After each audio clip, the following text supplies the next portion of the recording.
بسم الله والحمد لله والصلاة والسلام على رسول الله. أيها الإخوة الكرام، السلام عليكم ورحمة الله وبركاته. حفظكم الله وسدد خطاكم وجعل الجنة مثواكم. أسأل الله التيسير في العمل والتوفيق في الرأي.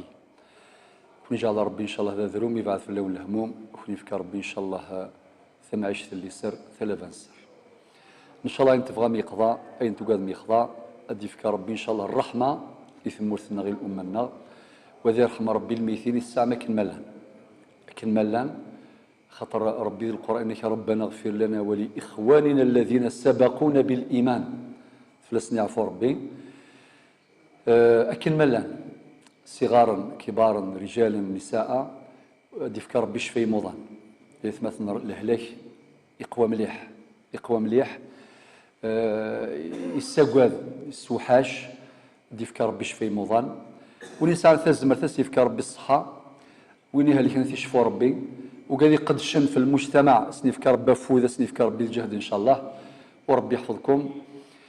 عنوان الدرس الإسلام عقيدة وشريعة. وقال العنوان الإسلام عقيدة وشريعة. ربي ينادي القرآن الكريم في حجة الوداع تنزل الآية تسندي سورة المائدة ينادى اليوم يئس الذين كفروا من دينكم فلا تخشوهم واخشون اليوم أكملت لكم دينكم وأتممت عليكم نعمتي ورضيت لكم الإسلام دينا. صافي ربي سبحانه نسيغ اختار الإسلام اختار ماشي يمكنني سلفغي النغ ما إلا الفغي النغ يوفق الفغي ربي أكني خير، ولكن ما إلا الفغي النغ يخلف الفغي ربي سبحانه إلا قنفع كان الفغينا ربي سبحانه. إلا ونسمس بلوتارك وقي مؤرخ كبير شو دينا إن وجدنا في التاريخ مدنا بلا حصون بلا مستشفيات بلا المدينة ولم نجد مدينة بلا معبد ونفارى ثمذين تنغثى الدارث أندا ولاش المعبد يعني أندا مدن عبدا إما بحق إما بالباطل. الحقيقة لا عبدناكم بدنا ما نغير الحضارات القديمة أن في مثلا حضارة الإغريق اليونان ولاش الحضارة يديف كان لي فيلوزوف فلاسفة من اثنين مدينة سقراط يا حسرة عقل من العقول الكبيرة ذا اللغم قرآن أدينيض أرسطو المنطق أدينيض أفلاطون يعني عقول كبيرة جدا، ولكن أين يعني العقيدة؟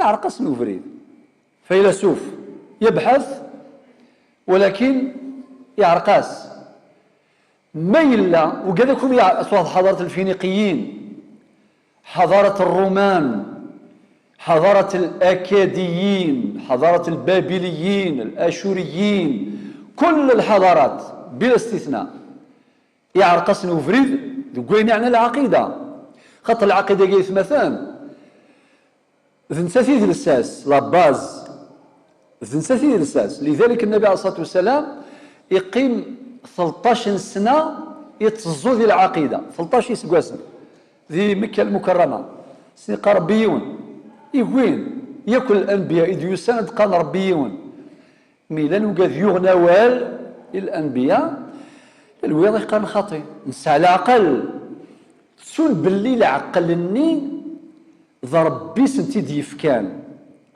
لو كانوا سنديفكان ربي العقل أمشي راوض نرثيث ذاكي الشظن ذاكي سنتعرق.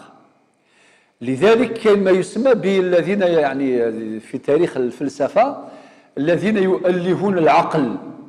ما معنى يؤلهون العقل؟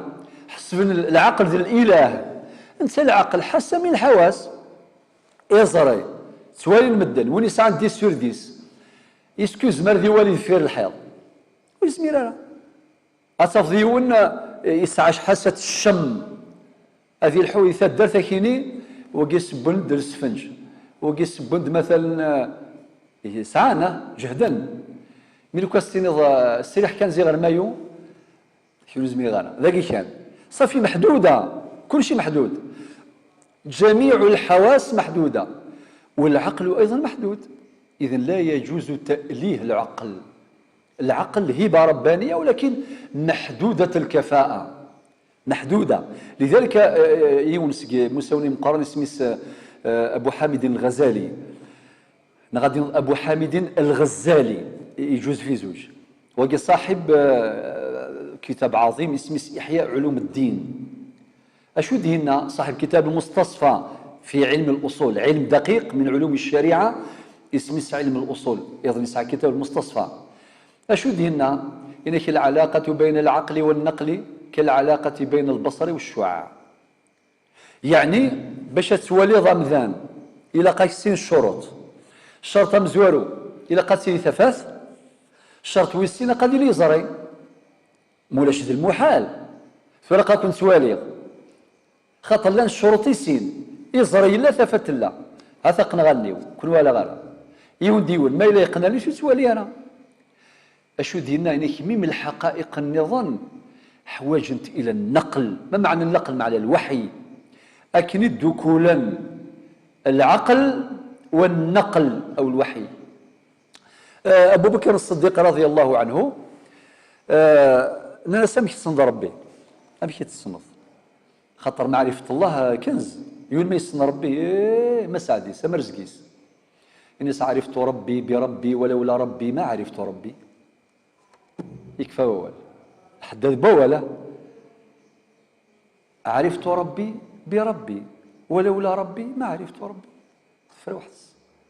العقل يلهى علم العليم وعقل العاقل اختلفا من ذا الذي منهما قد أحرز الشرف فقال العلم أنا أحرزت رايته وقال العقل أنا الرحمن بي عرفا فأفصح العلم إفصاحا وقال بأين الرحمن في فرقانه اتصفا.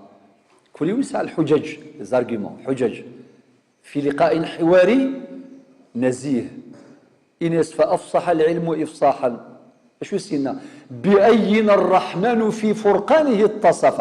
الفرقان مع القرآن إنس ربي يمشي يوصف في مانيس الآية مثلا في سورة النساء الآية 11 إن الله كان عليما حكيما ودينا عاقلا عليما فأفصح العلم إفصاحا أشو سينا بأين الرحمن في فرقانه اتصف فبان للعقل أن العلم سيده فقبل العقل رأس العلم وانصرف.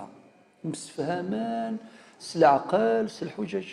الإمام مالك رضي الله عنه صاحب الموطأ وقسمس عالم المدينة مسلم عالم المدينة مع الإمام مالك جاتك ثلاث اسم الموطأ يشرحيت الشيخ رزق الشرفاوي يشرحيت الشيخ نصر الدين المشدالي يشرحيت الشيخ أبو الفضل المشدالي كتاب الموطأ موطأ الإمام مالك زيكيث معمر يندي الجوامع عند تمورة الجزائر كل مجموعة مساجد 4 5 6 السعونيون الجامع الصغار في كتابيني على رأسها الموطأ موطأ الإمام مالك ثم يأتي صاحب مختصر الفقهي ومقارن سيدي خليل يكفي مغارن سلنا ولاي سيدي خليل سيدي خليل معناه مختصر فقهي عظيم جدا يسعى آلاف المسائل الفقهية يحتوى هذا السفر بالسين معنى الكتاب. إلى كتاب أيضا الرسالة ابن أبي زيد القيرواني أدولا الإمام مالك ناس يا إمام كيف استوى ربك نفغاتني السين مليح خاطر ربنا الرحمن على العرش استوى مي كيف هل يمكن لعقل الإنسان نعطيكم دليل عقل الإنسان عاجز تماما وريز مرالا لازم النقل لابد من الوحي يرافقه بل يكون الوحي متبوعا والعقل تابعا وهذا هو المنطق وهذا هو الحق. ناس كيف استوى ربك أمي مشكلة يجوز الجواب من ذهب وهناك من أكمل جوابه وأقرأ الجميع. إناس الله استوى كما أخبر، لكن دي خبر، وعلى الوجه الذي أراد وبالمعنى الذي قال، استواء منزها عن الحلول والانتقال، فلا العرش يحمله ولا الكرسي يسنده، بل العرش وحملته والكرسي وعظمته، الكل محمول بلطف قدرته مقرون بجلال قبضته، فالاستواء معلوم والكيف مجهول، والسؤال عنه بدعة والإيمان به واجب، فمن الله الرسالة وعلى الرسول البلاغ، لأن الله تعالى كان ولا مكان وهو على ما كان قبل خلق المكان، لم يتغير عما كان، علم ما كان وعلم ما يكون وعلم ما لا يكون كيف كان يكون. يكفى ووال ذاينا نيوانش تولاش مي باش نشرح ولكن إلاق الوقت القرآن باش كل أواكم إسلام مدلل مؤصل إناس فمن الله الرسالة، ربي دينا هو الذي أرسل، وعلى الرسول البلاغ، وما على الرسول البلاغ، يا أيها الرسول بلغ ما أنزلك من ربك، استوى كما أخبر وعلى الوجه الذي أراد، ما نعقول لا تدرك، ما خطر ببالك فهو خلاف ذلك. خطر فيك والشيطان يتكلخ بنادم أسديتك دي زيماج أسيني ربي مقارنش تبذرار، هذا لك الخاص أذرار المخلوق والزمير ضارة عقلا أتقارنض يا الخالق ذا المخلوق، مش ممكن نغتخمض القياس. لذلك تجي من مداخل الشيطان للتفصيل عودوا إلى ما ألفه وتركه وخلفه ابن القيم رحمه الله في كتبه الرائعة مثل مدارج السالكين وغيرها.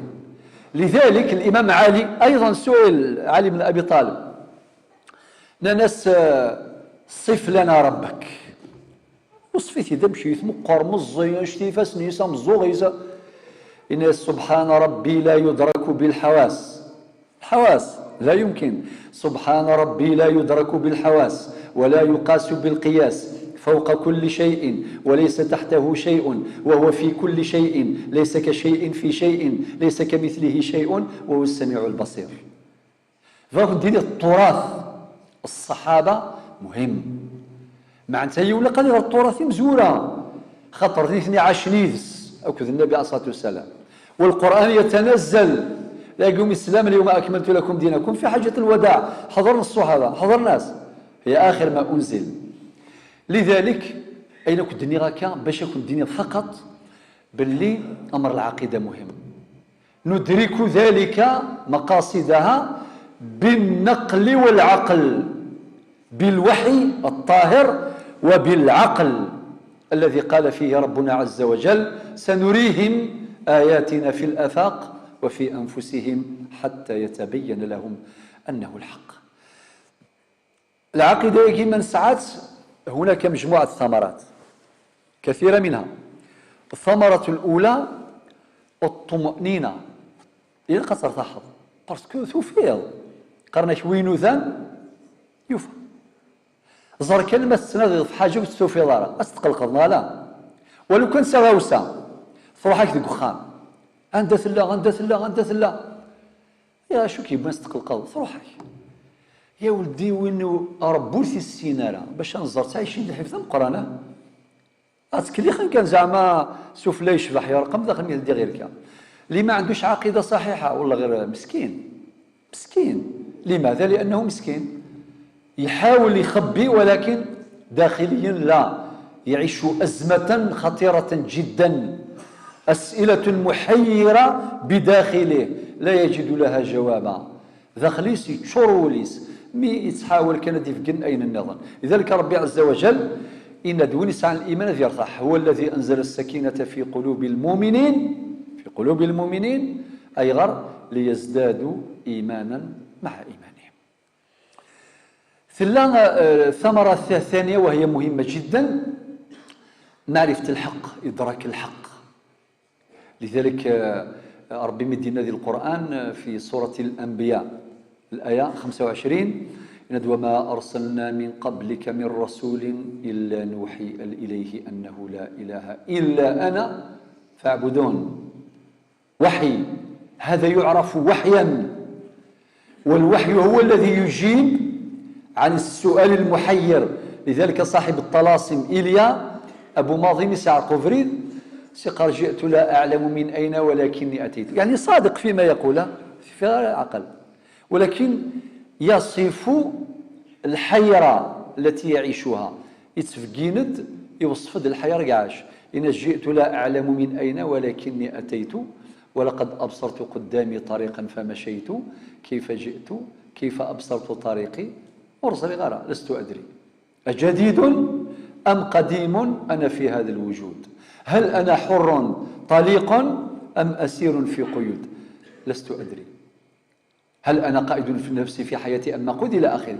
المهم اسمه لست أدري، اسمه ناس الطلاسم ذي غفلان علامة استفهام وسيفرى الجواب. ولكن الوحي يجيبنا يشبعنا ويقنعنا. لذلك في ثلاثة وهي مهمة جدا. العبد ما إلا يسعى العقيدة أذ يعبد ربي براحة، خاطر العبد ما يعبد ربي كونتر كور نيقول لا ديغوتي ما يوزامي ديغوتي ما إلا نيقول تظل ذا ذرار، خاطر أكيد قوى الإيمان العقيدة ما يستجيب. لذلك لا تتعجبوا السيدة مد حجة كيني مد حجة كيني حجة ورا الزكاة سورتو الزكاة يا بابا يا بابا، يعني هذه يروح الجيفة دي سوفر العشر كاش منها أكيني كتاعت سيفا يقول تيجد البردة. لو كان ما يؤمن ربي تيدت ذا ربي سينان في كاسي الليل صافي أسيف كسر رضا ما غلاش مع الخير. بالعكس كون وياث مثلا ما تفقدي الفقير العشور أتفرحض يمثل طفلاك أستيني ضعتك الصحة بارك الله فيك كي بارك ربي تكس ديا غفل الزاز ديا إيمانيو الزاز ديا رزقيو بارك الله فيك. إما إلا يوان الإيمان بيبري خاطئ في السكارة. لذلك المؤمن يفكيس بارسكو طاعة لله ربي دينا ديال القرآن في سورة المعارج الآية 24-25 والذين في أموالهم حق لا يمكن تقاس تقبل الحق ربي أفلاح هذه السروث النعماني الحق يجليل أتياويس يجليلا سماس الحق ربي أنسيدي وين ولا قيس الآية يوم السلام والذين في أموالهم حق معلوم مش حق معلوم. ودينا القرآن من نصاب الزكاة ودينا راه السنة يدينا مثلا أدور الموطأ مرة أخرى الحديث رقم 580 ذن صيغ دينا ما هي أوعية الزكاة. السنة ذا الموطأ سي ديوي سي ثالة سي العنصر النبي صلى الله عليه وسلم ويبه دروا الميوضورس إذا غيود الحديث تحت الرقم ينس 580 المقادير شحال نسفق بعد 4 حديث الحديث رقم 584 تنسيغ دينا أتسفغ مادة في كذا وكذا مضفطة كذا وكذا وسند الأحاديث النظم يغدينا أما ذي المال أما ذي زقارن أما تسامنت أما ذي ذريمن أما عروض التجارة كل شيء ويثدي في جنن السنة ربنا تكون والذين في أموالهم حق معلوم للسائل والمحروم. والنبي عليه الصلاة والسلام يناد خذوا عني مناسككم يعني الحج وكذلك يناد صلوا كما رأيتموني أصلي وكذلك يكوين يخدم التساكن دين ربي وما أتاكم الرسول فخذوه وما نهاكم عنه فانتهوا. ثم الخاتمة النظر شوف الشريعة داين مع انت مادام العقيدة في الله ثم نروح مباشرة إلى الشريعة. ربي ناد في سورة الجاثية الآية 18 ثم جعلناك على شريعة من الأمر فاتبعها ولا تتبع أهواء الذين لا يعلمون. اسمي ربي شريعة أغرس اسمه شريعة خطرو ثع وجارة سقم لا اعوجاج فيها كما دين الشرعة الماء معناه منبع الماء الصافي. مدينة الشرعة معناه الطريق المستقيم ونعوجالة نغ المذهب السوي المعتدل. من هنا اشتقت كلمة الشريعة وسميت الشريعة بالشريعة لاستقامتها وعدم اعوجاجها وعدل أحكامها. الشريعة هي ثمرة العقيدة، خاطر مولاش العقيدة الشريعة ولاش لا بروف وقاذنو من راه النبي صلى الله عليه وسلم ورتزكين ورتزلان ورتصومون ورتحجون باسكو من راه نكون السيدة كيف وقاذنو من راه وفتغنا راه والو سنروح تزال روح تعشر ذاك اللي خاطي صوزهم غارة وتعشر غارة وكذا صافي. نكون إذن ما هو دورنا؟ ماشي ذا كونداني، لا المقلمس نخرج من الدعوة يجي الدس دورنا نحن. ربي سبحانه وتعالى النبي عليه الصلاة والسلام يا أيها الرسول بلغ ما أنزل إليك من ربك. والنبي عليه الصلاة والسلام إن يغدى كوني إن تبلغوا عني ولو آية حادثة مشطوح سيوضين السند ولو كان يثلايا بلغوا وقت تكليف عني تشريف ولو آية تخفيف. وشي قرا إلا قد تحفظوا 60 حزب باش تخدموا الدعوة خاطي الصنديق ثلاثة سيوضيت يعني ندث الليضة ربي ند في سورة النحل شوفوا تيزي زويث امشي قارني في قبائل كي جعل ربي تيزي زويث ان داين الخير بضيف تيزي زويث صراحه كنت ذورال باش غدف كامنت ماشي تفنيات والله ما تفنيات مليح يرنا تحمل وياض لو كان ساليغويزم تحملي مانيز غير تخدم ثمن طاطاس هاد خدم كان هنا الشنسات هاكا قال لي خدم نيز خاطي هاد خدمين كوني ثامنت شحال لي كيلومتر تخدم شحال لي كيلومتر انداي لا الخير في وظيفه الفحاير وثورار وكذا ابرد في كوني ثامنت. شوفوا ثسني غدا باش تشوفوا من الايه سوره النحل الايه 125 ربي ناد ادعو الى سبيل ربك صافي لا قمر نسول سبيل الله ماشي سبيلنا لا القراسين ذبعتي خاطئ ذبعتي بيد ربي وان هذا صراطي مستقيما فاتبعوه ولا تتبعوا السبل فتفرق بكم عن سبيله. ربنا سورة النحل ادعو إلى سبيل ربك بالحكمة قد يشمل الحكمة أكنتي الصواب النبي عليه الصلاة والسلام الرسالة سي الحكمة ولازم نكون لقد نعاند بالحكمة زيد والموعظة الحسنة سوى الزظن زيد وجادلهم بالتي هي أحسن. هذا نفكاد ربي لا فيد الروت ورقة الطريق مرسومة في هذه الآية. والشريعة باختصار هي كل ما يضبط حركة الإنسان كل من بطن الأم إلى بطن الأرض. هذا هو المختصر المفيد. سوق عبوط سعبوط اسم الله يثعبوط مثلا الشريعة تفكير الأحكام سبحان الله.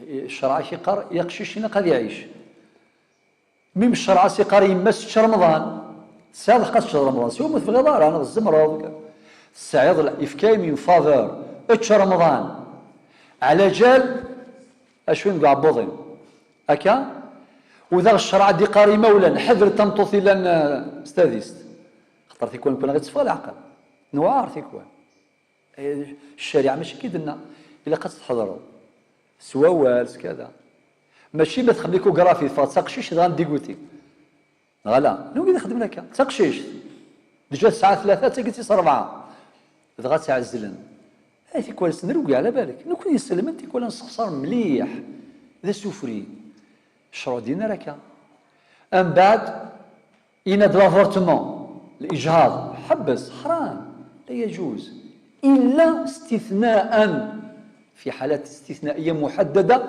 جدا.